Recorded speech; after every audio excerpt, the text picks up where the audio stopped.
Hey guys, today we're talking about the science of sound and music still, and today we're going to focus a little more on decibels and hertz. Last week we talked about frequency and amplitude, and I want you to think about those things, and you can always go back to the lessons from last week and refresh some of your idea or thoughts about those things and relate them to decibels and hertz. So today the first question I want you to think about is how is volume measured? And what is volume? And of course, how is it measured? So, to answer that question, it's measured in something called decibels. Now, what in the world is volume? Volume is the loudness or the quietness of something. Also, if you're thinking about music, a music term, the word dynamics comes to mind. That's exactly what dynamics is how quiet or loud something is. Or in music words, we think about the word soft instead of quiet. But for today, we'll say quiet, quiet and loud. Now, those things are measured by decibels. Volume or loudness is measured in decibels. Your hearing can be damaged by a single exposure to a sound louder than 150 decibels. And I want to talk a little bit about that today because it's an important thing for us to think about as we're getting older. Now, prolonged exposure to sounds over 85 decibels can also cause damage to your hearing. Now, really quickly, if there's something if it's just totally quiet, we're looking at a measurement of 0 decibels. If it's something that's a whisper, like whenever you guys are talking to your friends and try not to get caught, maybe we're looking at 30 decibels. Or if it's just a regular conversation, like kind of like what I'm having with you guys, as far as just talking to you about decibels, we're looking at 60 decibels. Barking dog would be 65 decibels. Many of you have dogs, and that's about the loudness that they're barking at. Lawnmower, 90 decibels. Now it says an MP3 player. That's kind of dated a little bit. Some of you may still have an MP3 player, and that's fine.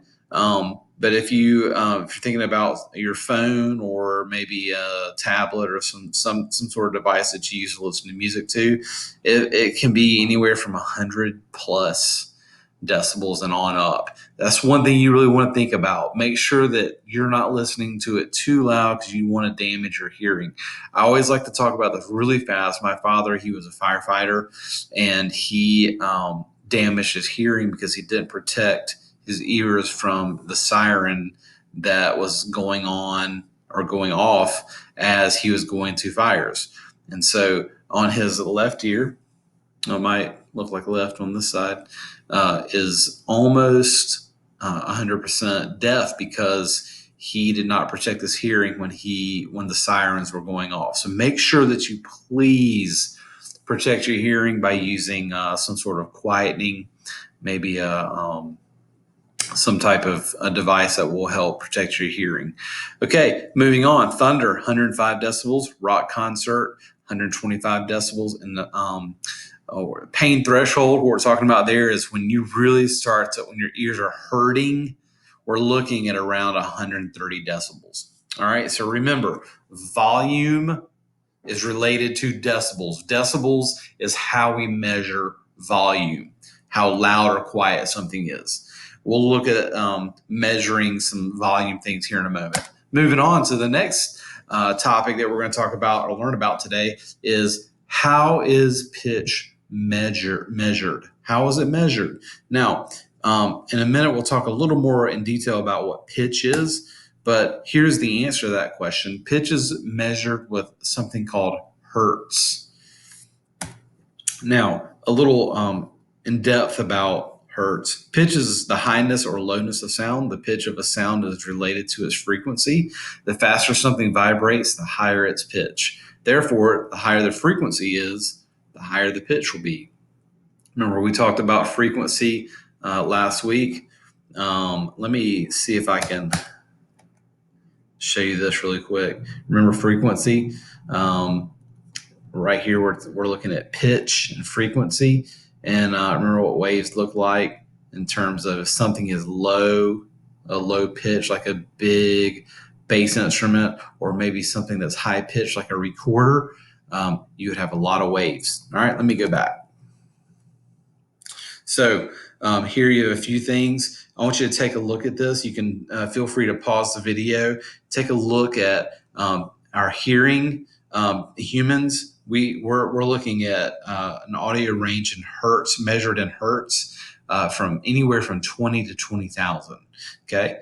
You can feel free to read some of these things: bats, elephants, beluga whale, dolphin, bottlenose dolphin. But check this out: the chicken, they only have 125 to 2,000 in terms of their ability of hearing things in hertz. So if you have a pet chicken and they're not hearing you, don't yell at it, because maybe it can't hear you.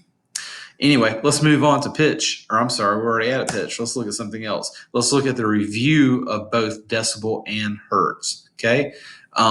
So decibel and hertz, first of all, talking about decibels, volume is how quiet or loud a sound is. Okay, remember, think about if you're listening to music and something is too quiet and you can't hear it, what do? You turn it up. Okay, you make it louder. Or if it's something that's too loud, what do? Then you turn it down, make it quieter. That's volume. Decibels, that is the thing that we use. We measure volume or loudness, is measured using decibels. Okay, and you're going to learn more about that here in a moment. Pitch, the highness or lowness of sound. I want to show you really quickly what I'm talking about when I'm talking about pitch. I'm going to show you an instrument here. This is a xylophone, a bass xylophone. Most of those are located at the back of my classroom, so you can take a look at see what that looks like in real life right now. But here on the screen, talking about pitch, looking at the longest bar on this instrument. If I play it, this is what it sounds like. Okay. Now, if I play the shortest bar on this instrument, here's what it sounds like. All right. Notice we have something over here on the longest bar of this instrument is low. I play the shortest bar, it's high. We're talking about the pitch here. We have a low pitch on the longest bar. We have a high pitch on the shortest bar. Okay. And that's what we're talking about when I talk about pitch, high and low. Moving on to the next thing, frequency related to the pitch of the sound. All right. We talked a little bit about that, a lot about that last week. And so if you feel like you need to review a little bit from last week, feel free to do that at the end of this class period. Hertz, that is how frequency is measured. Okay, frequency is measured. All right, so think about these things as we continue on through this lesson.